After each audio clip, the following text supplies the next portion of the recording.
Also, it's pretty ironic that I'm sitting on campus to film this video. That was totally not on purpose. I just happened to come here.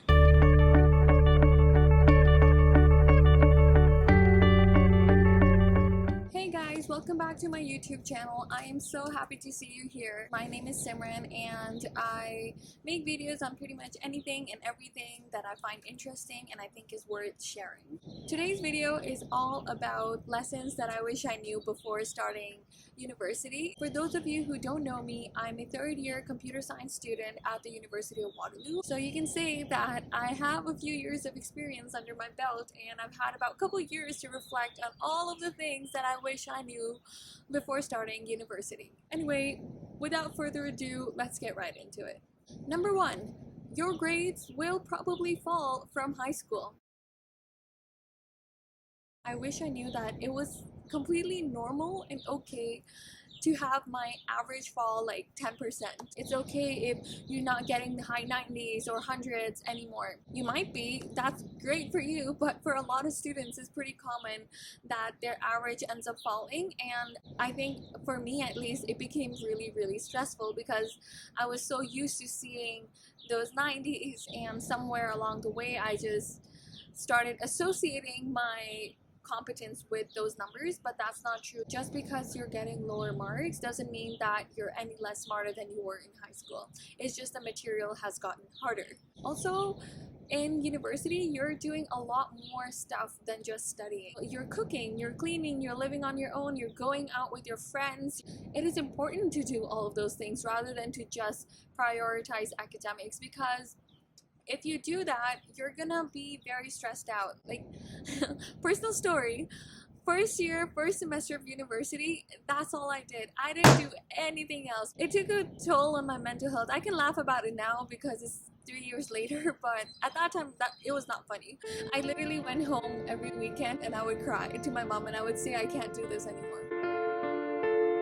But had I just understood the fact that it's okay to not maintain the same average, I would have been a lot less stressed out. And I really wish that I knew this lesson before starting university. But that's why I'm sharing this with you, so that you know and you keep this in mind and know that grades do not define you. Okay, enough on grades. Moving on to part 2. Don't carry your high school beliefs into university. This could mean a lot of things to different people, but for me, this was primarily based on friendships. Basically, in high school, I had some pretty toxic friendships.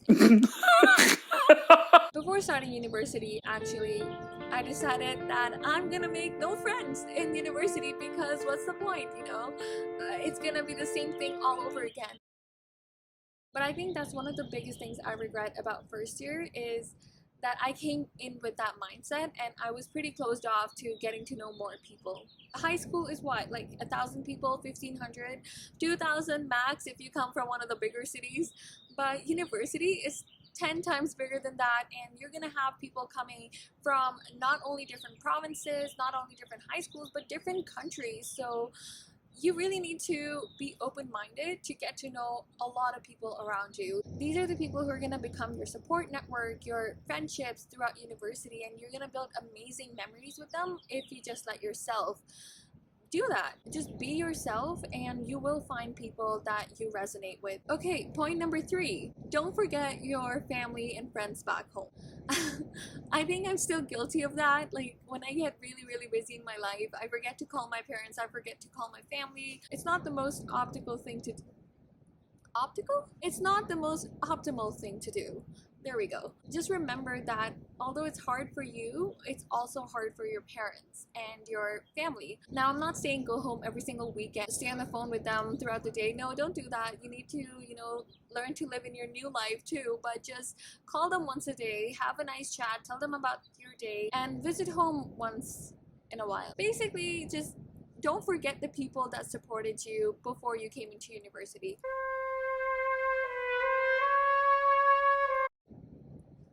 Okay, Next point. Tip number 4. Build a strong connection with people in your program and your profs. This doesn't require too much explanation. The more people you know in your program, the easier things will be. I think having a good support network with your profs, with the people around you, can make your life so much easier. And I really wish someone told me this, because when I came into university, like I said before, I was like, I'm independent, I don't need anybody, I can do everything on my own. Don't do that. Don't.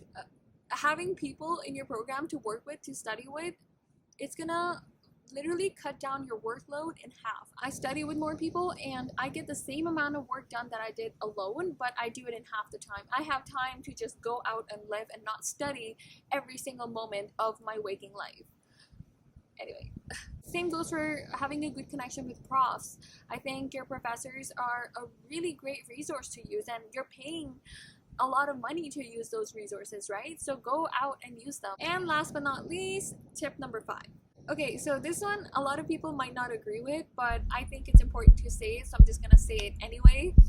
Your orientation friends might not remain your friends forever. Oh my. Now in orientation, the energy is so high. Everyone is just out to make friends, going partying and getting to know each other and having their best energy out. And that's great. I love that environment. But that environment, that attitude dies down as the courses become harder and as university picks up. So it's okay if you don't resonate with those people anymore. I think university is such a crucial time in our lives that we're all just changing every single month. Me at the start of university versus me at the end of the first semester, two completely different people. And because of the change that we go through, it's okay if you don't resonate with your original friends as much as you used to. Sort of related to this, don't get stuck in this squad mentality. I think that again is a very high school idea. Where, oh, I have my squad, I have my people, and these are the 4 people I'm gonna hang out with every single day till the university's over and beyond. I mean, it makes a great story, you know, oh, we all met on the first day of orientation and 10 years later we're still friends. But don't try to make that story. Just let it happen naturally. If it happens, great. If it doesn't, that's okay too. Just keep in mind that you should never put yourself in a situation in which you feel uncomfortable.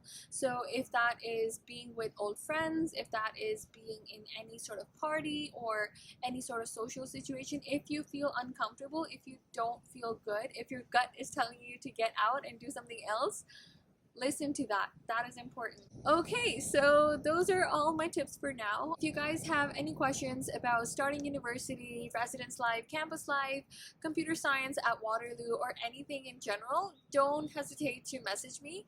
I linked my Instagram below, so you can just shoot me a message there, or you can comment below and I can reply.